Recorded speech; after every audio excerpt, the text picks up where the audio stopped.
এক মাসের টানা আন্দোলনের পর অবশেষে নড়েচড়ে বসল কেন্দ্র।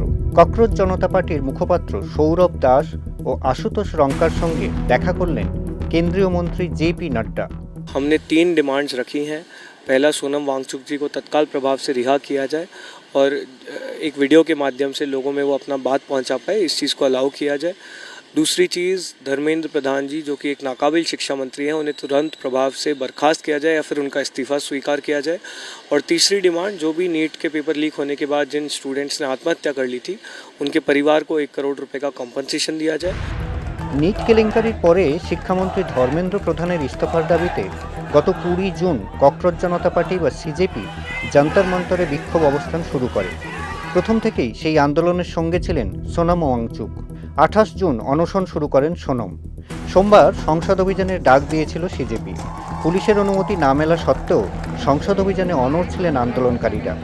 এদিন দেশের বিভিন্ন প্রান্ত থেকে বিক্ষোভে সামিল হন বহু মানুষ। যোগ দেন শাবানা আজমি, প্রকাশ রাজের মতো চেনা মুখো। ছিলেন ওয়াংচুকের স্ত্রী গীতাঞ্জলি জে আংমো আর বিভিন্ন বিরোধী দলের প্রতিনিধিরা।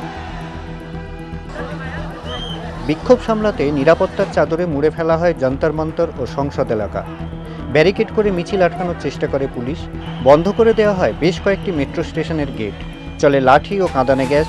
জারি করা হয় 163 ধারা।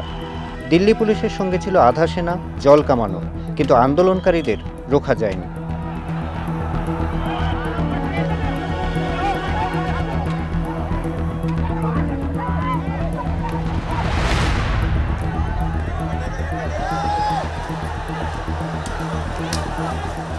The police has been absolutely brutal.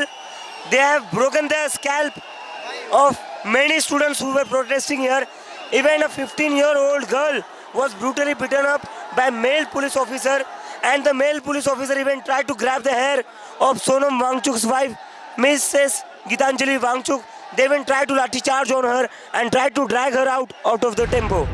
এদিনই শুরু হয়েছে সংসদের বাদল অধিবেশন। সকালে সংসদ চত্বরে যখন দেশের সাফল্যের খতিয়ান তুলে ধরছেন প্রধানমন্ত্রী নরেন্দ্র মোদী, তখন কিছুটা দূরেই অবরুদ্ধ হয়ে পড়ে যন্তর মন্তর। নিরাপত্তার কারণে বন্ধ করে দেওয়া হয় সংসদ ভবনের মূল গেট। ককরোচ জনতা পার্টির অভিযোগ, আন্দোলন আটকাতে সংসদ ভবন এলাকায় বন্ধ করা হয় ইন্টারনেট পরিষেবাও। आप डिस्कस करने के लिए राजी नहीं है और बच्चों पे आप टीयर गैस कर रहे हो और उनकी पिटाई कर रहे हो, किस लिए? बच्चे हमारे। ये जो आंसू गैस, लाठी, करंट या पत्थरबाजी ये पुलिस कर रही है, ये व्यवहार करेगी पुलिस, सोचिए। 18 জুলাই 21 দিন অনশন চালানোর পর সোনমকে জোর করে হাসপাতালে নিয়ে যায় দিল্লি পুলিশ। সেখান থেকেই সিজেপির সংসদ চলো অভিযান সফল করার আহ্বান জানিয়েছিলেন সোনম। এই আন্দোলনকে তিনি ভারতের দ্বিতীয় স্বাধীনতা সংগ্রাম বলেই আখ্যা দিয়েছিলেন। वेरी अनफॉर्चुनेट कि एक अच्छे मुद्दे के ऊपर बात करने के लिए, जो कि यूथ का भविष्य है, एजुकेशन के मुद्दे के बात करने के लिए इस कंट्री में इतना बड़ा प्रोटेस्ट करना पड़ता है, जो कि ये सब अवॉइड किया जा सकता था और ये पहले ही ये बात की जा सकती थी। ये बहुत ही अनफॉर्चुनेट है कि हम इस सिचुएशन पे आ गए इस देश में कि हर एक बात को दबाया जाता है। এদিন অনশন ভেঙেছেন সিজেপি প্রধান অভিজিৎ দীপকে। অনশন শেষ করেছেন অল ইন্ডিয়া স্টুডেন্টস অ্যাসোসিয়েশনের 3 সদস্য নেহা বোরা, মনীশ কুমার এবং আমিন আমিতোজ। তবে সোনম নিজে এখনও অনশন চালিয়ে যাবেন বলেই জানিয়েছেন। সাম্প্রতিক অতীতে নেপাল আর বাংলাদেশের জেনজি আন্দোলনে গদি টলে গিয়েছে। ককরোচ জনতা পার্টির বিক্ষোভ থেকেও পদত্যাগের দাবি উঠেছে স্বয়ং প্রধানমন্ত্রী মোদীর। जहां तथ्य होते हैं, जहां तर्क होते हैं, वहां तूफान के लिए जगह नहीं होती है।